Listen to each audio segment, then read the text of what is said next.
Assalamualaikum warahmatullahi wabarakatuh. Kami di sini akan menjelaskan tentang sistem pernafasan.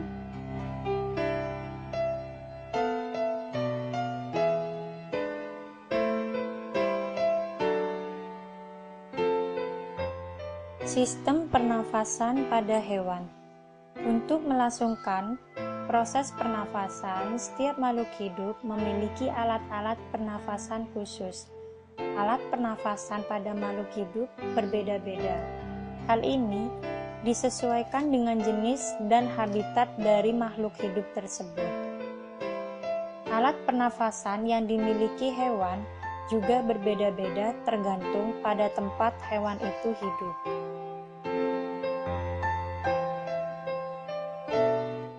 Hewan yang bernafas dengan paru-paru. Burung.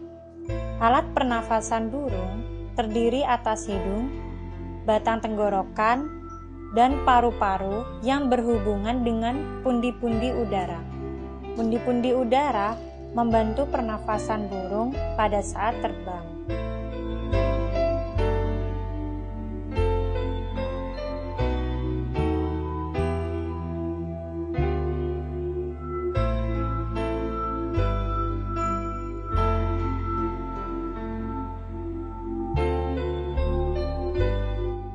Lima pasang pundi udara pada burung, yaitu 1.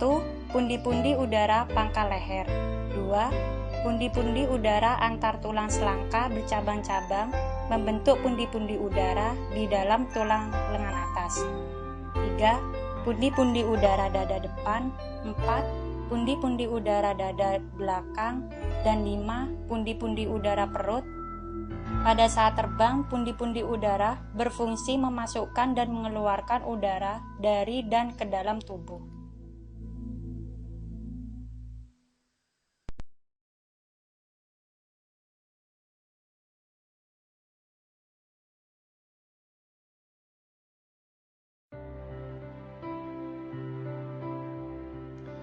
Cara pernafasan pada burung. Ketika sayap dikepakkan ke atas, udara masuk ke pundi-pundi udara, kemudian ke paru-paru. Ketika sayap dikepakkan ke bawah, udara dari paru-paru dikeluarkan melalui pundi-pundi udara.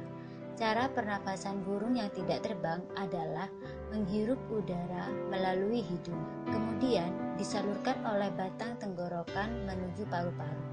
Pada paru-paru terjadi penyerapan oksigen, serta pengeluaran karbon dioksida dan uap air.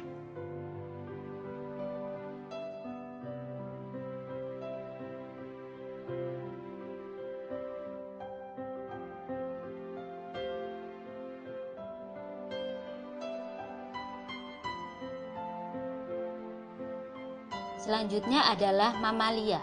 Mamalia atau hewan menyusui banyak yang pernah kita jumpai, misalnya kuda, gajah, kambing, harimau, kelelawar, dan kera. Mereka umumnya hidup di darat, namun ada pula yang hidup di air, misalnya paus, lumba-lumba, dan pesut.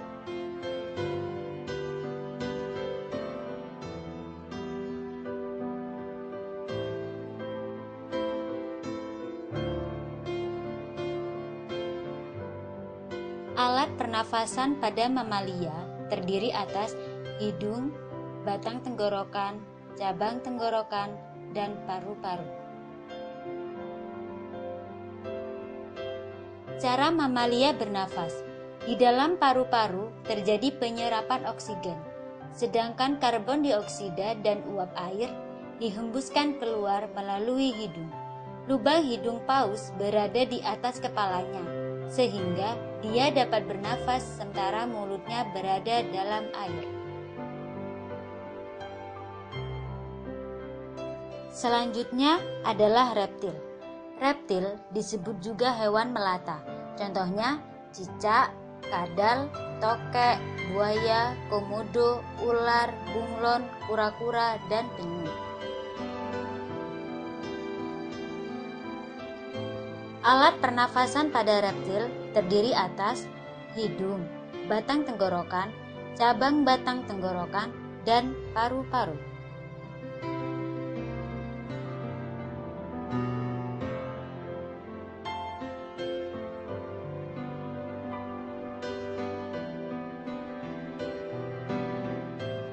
Cara pernafasan pada reptil.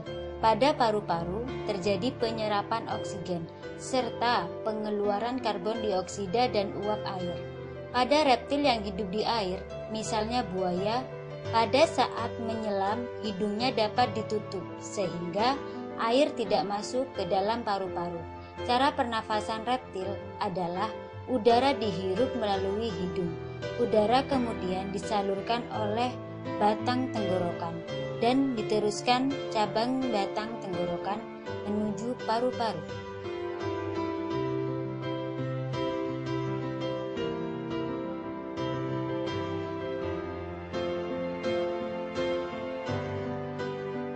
Amfibi. Katak termasuk amfibi sebab hidup di dua alam, yaitu di darat dan di air. Pada kehidupannya, katak mengalami metamorfosis atau perubahan bentuk. Tahap perkembangan katak dimulai dari telur, kemudian menetas menjadi berudu. Berudu hidup di air. Berudu bernafas dengan insang. Pada saat masih berbentuk berudu, insang katak berupa insang luar. Insang luar berjumlah 3 pasang dan terletak di sisi kiri, kanan, dan belakang kepala berudu. Perubahan alat pernafasan mengiringi perubahan bentuk tubuhnya.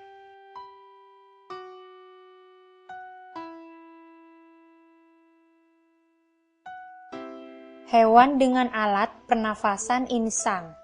Alat pernafasan ikan adalah insang yang berada di sisi kepala. Bentuknya seperti sisir.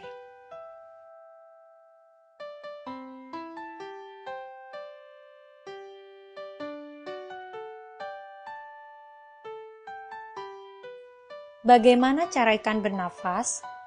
Seperti yang sudah diketahui, di dalam air terdapat udara. Saat bernafas, ikan memasukkan air lewat mulut. Kemudian, air dialirkan ke dalam insang. Dalam insang inilah oksigen diserap. Sisa pernafasan yang berupa karbon dioksida dikeluarkan bersama dengan air melalui insang. Udang dan belut juga bernafas dengan insang.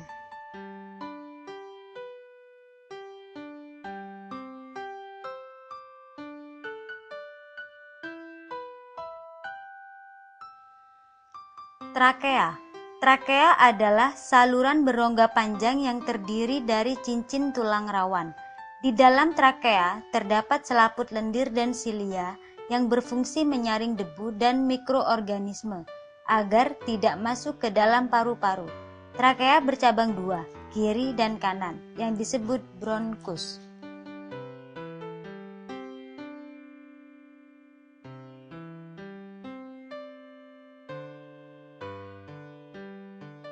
Hewan dengan alat pernafasan kulit.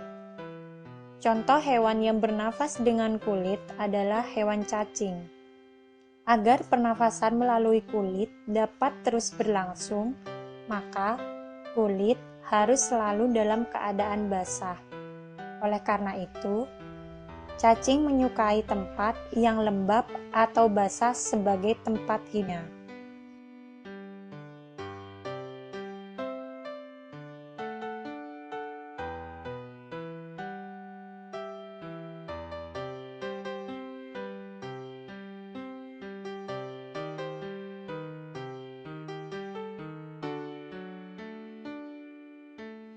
Apakah Anda tahu sistem pernafasan manusia? Nah, di sini akan dijelaskan sekilas tentang sistem pernafasan pada manusia.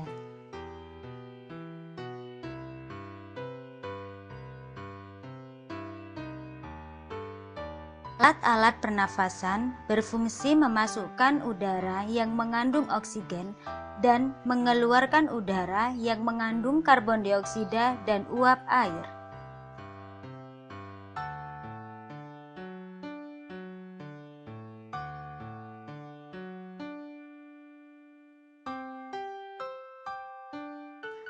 Tujuan proses pernafasan yaitu untuk memperoleh energi Pada peristiwa bernafas terjadi pelepasan energi.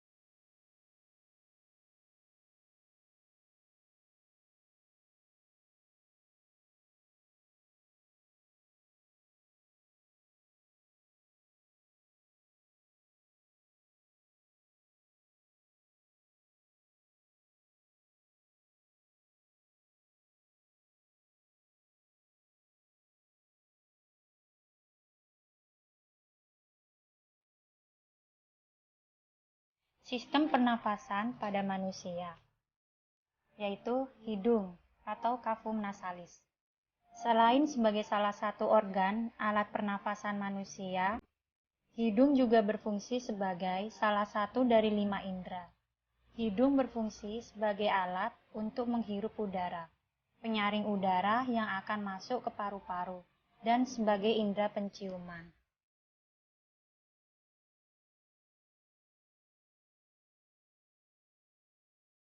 Bagian-bagian pada hidung. Lubang hidung. Setiap manusia mempunyai 2 lubang hidung secara normal, di mana lubang hidung tersebut berhubungan dengan rongga hidung.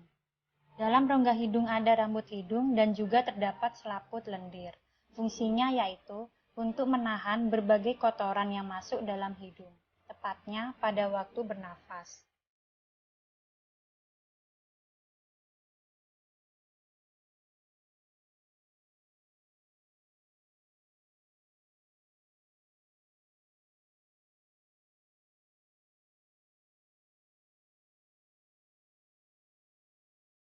Sel saraf pembau.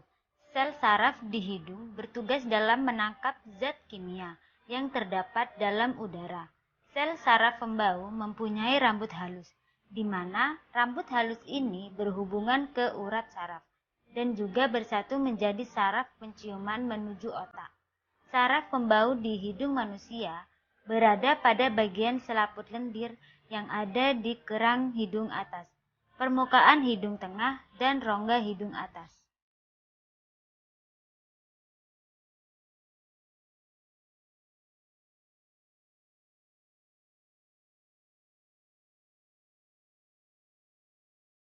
Sinus. Sinus adalah 4 buah rongga yang mempunyai letak berbeda di sekitar daerah hidung.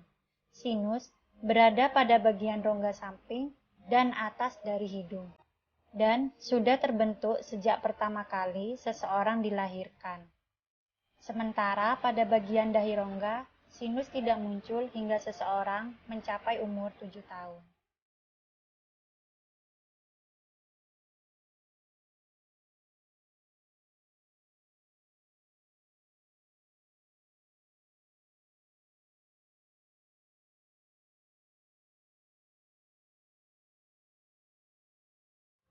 Tulang rawan.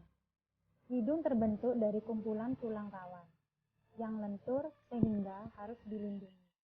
Tulang rawan juga memiliki nama lain, yaitu kartilage.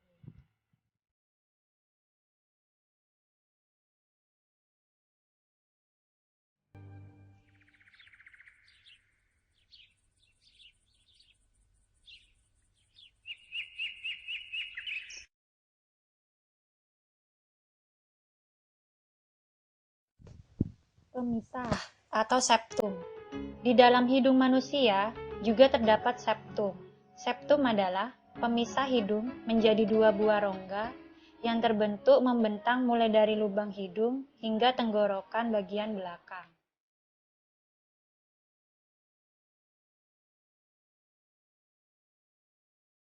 Cara kerja hingga seseorang bisa mencium bau-bauan, yaitu apabila ada bau yang masuk dalam rongga hidung melalui lubang hidung, gas atau uap bau tersebut akan memancing rangsangan untuk kemudian dilanjutkan ke bagian saraf pembau, kemudian berlanjut ke otak untuk diterjemahkan.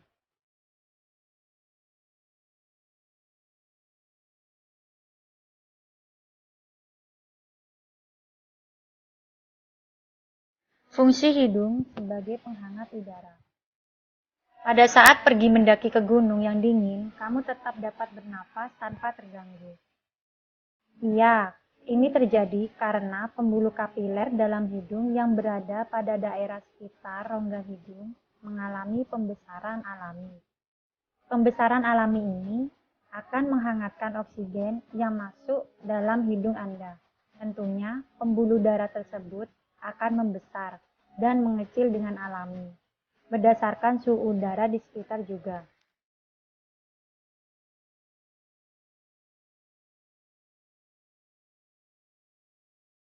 Yang kedua adalah faring. Faring merupakan persimpangan antara rongga hidung ke tenggorokan atau saluran pernafasan dan rongga mulut ke kerongkongan atau saluran pencernaan.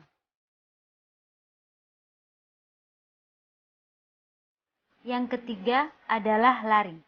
Laring adalah saluran pernafasan yang membawa udara menuju ke trakea. Fungsi utama laring adalah untuk melindungi saluran pernafasan di bawahnya dengan cara menutup secara cepat pada stimulasi mekanik, sehingga mencegah masuknya benda asing ke dalam saluran pernafasan. Laring mengandung pita suara atau vocal cord.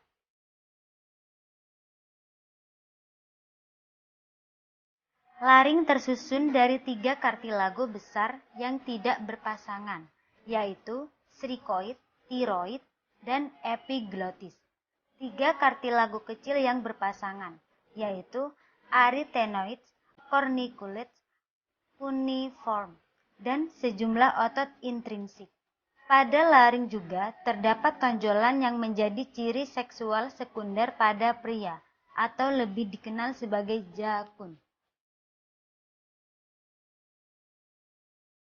Trakea. Trakea adalah saluran berongga panjang yang terdiri dari cincin tulang rawan. Di dalam trakea terdapat selaput lendir dan silia yang berfungsi menyaring debu dan mikroorganisme agar tidak masuk ke dalam paru-paru. Trakea bercabang 2, kiri dan kanan, yang disebut bronkus. Bronkus. Bronkus adalah cabang batang tenggorokan yang masuk ke dalam paru-paru, yaitu pada sebelah kiri dan kanan. Bronchiolus. Bronchiolus adalah cabang dari bronkus yang lebih halus dan berakhir di alveolus.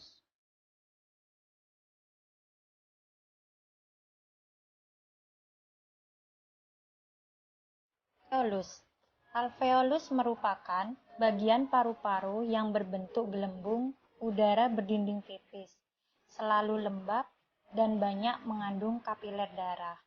Berfungsi sebagai tempat terjadinya pertukaran gas oksigen dan karbon dioksida yang terjadi secara difusi.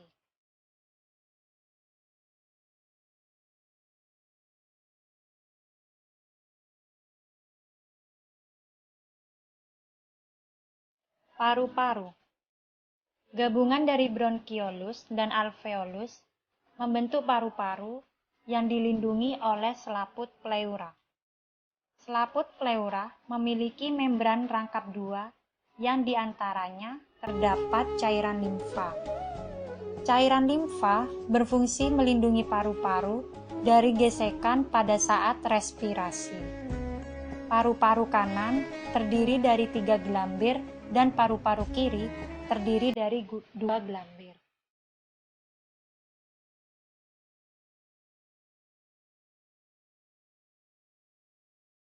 Paru-paru terletak di dalam rongga dada, di bagian bawah berbatasan dengan diafragma, sedangkan di depan dan di samping dibatasi oleh tulang rusuk.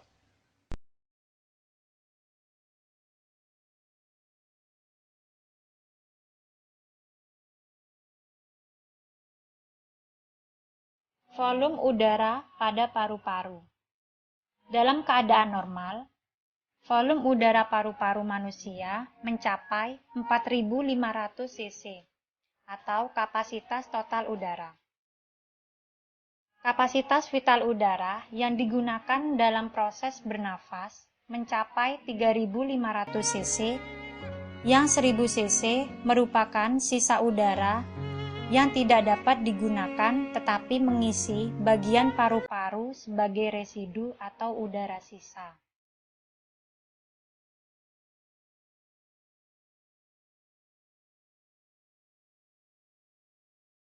Mekanisme pernafasan. Proses inspirasi dan ekspirasi diatur oleh kerja otot-otot diafragma dan otot-otot antar tulang rusuk. Mekanisme pernafasan pada manusia ada dua macam, yaitu 1. Pernafasan dada, yaitu pernafasan yang melibatkan otot antar tulang rusuk. 2. Pernafasan perut, yaitu pernafasan yang melibatkan otot diafragma.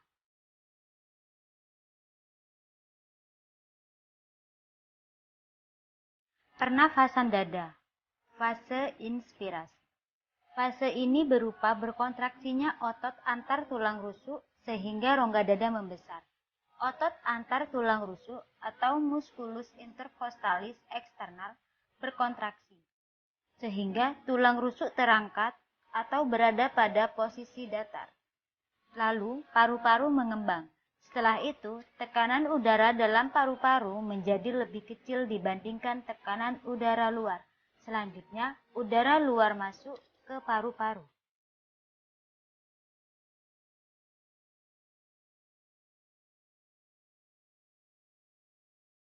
Pada fase ekspirasi, fase ini merupakan fase relaksasi atau kembalinya otot antara tulang rusuk ke posisi semula, yang diikuti oleh turunnya tulang rusuk sehingga rongga dada menjadi kecil. Otot antar tulang rusuk relaksasi, lalu tulang rusuk menurun, lalu paru-paru menyusut sehingga tekanan udara dalam paru-paru lebih besar dibandingkan dengan tekanan udara luar. Selanjutnya, udara keluar dari paru-paru.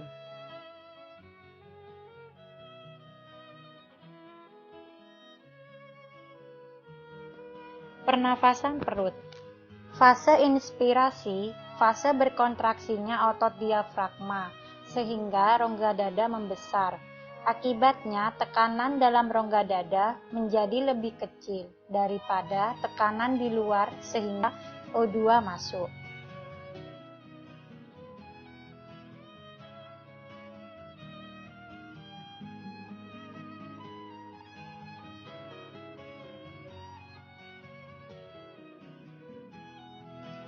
Fase ekspirasi, fase relaksasi otot diafragma ke posisi semula yang diikuti oleh turunnya tulang rusuk, sehingga rongga dada menjadi kecil. Akibatnya, tekanan di dalam rongga dada menjadi lebih besar dari tekanan luar, sehingga CO2 keluar.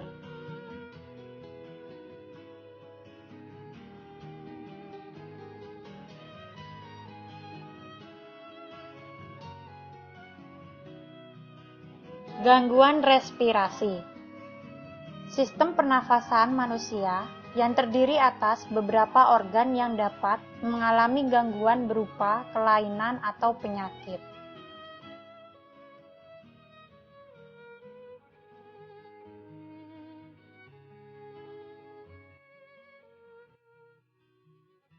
Beberapa contoh gangguan pada sistem pernafasan manusia, yaitu yang pertama, asma. Asma merupakan peradangan kronis yang umum terjadi pada saluran nafas yang ditandai dengan gejala yang bervariasi dan berulang. Penyumbatan saluran nafas yang bersifat reversibel dan spasme bronkus. Gejala umum meliputi mengih, batuk, dada terasa berat, dan sesak nafas.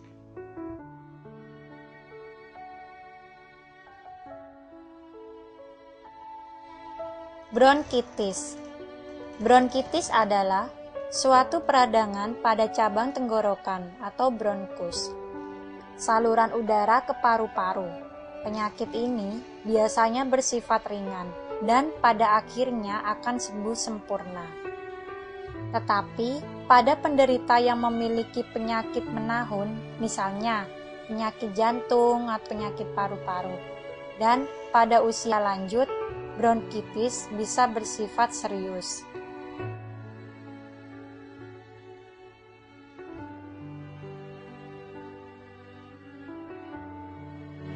Faringitis.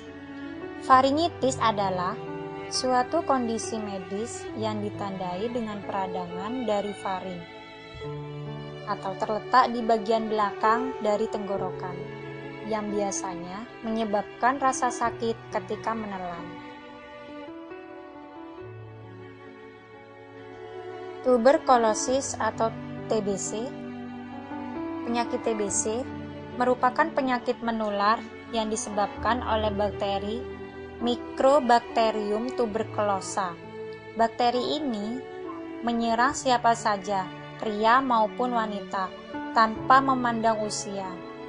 Dan biasanya penyakit TBC sering menyerang pada usia rata-rata 15-35 tahun. Boleh dibilang usia masih produktif.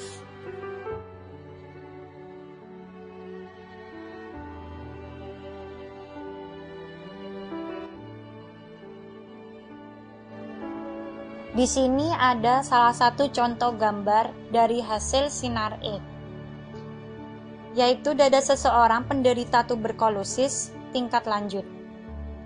Panah putih menunjukkan adanya infeksi pada kedua belah paru-paru.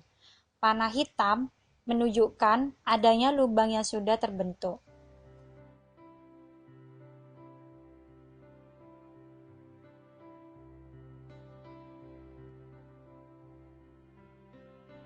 Emfisema. Emfisema adalah jenis penyakit paru obstruktif kronik yang melibatkan kerusakan pada kantung udara atau alveoli di paru-paru.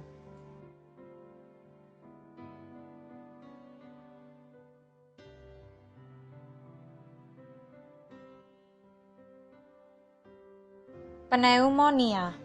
Pneumonia adalah suatu infeksi dari satu atau dua paru-paru yang biasanya disebabkan oleh bakteri-bakteri, virus-virus, atau jamur. Kanker paru.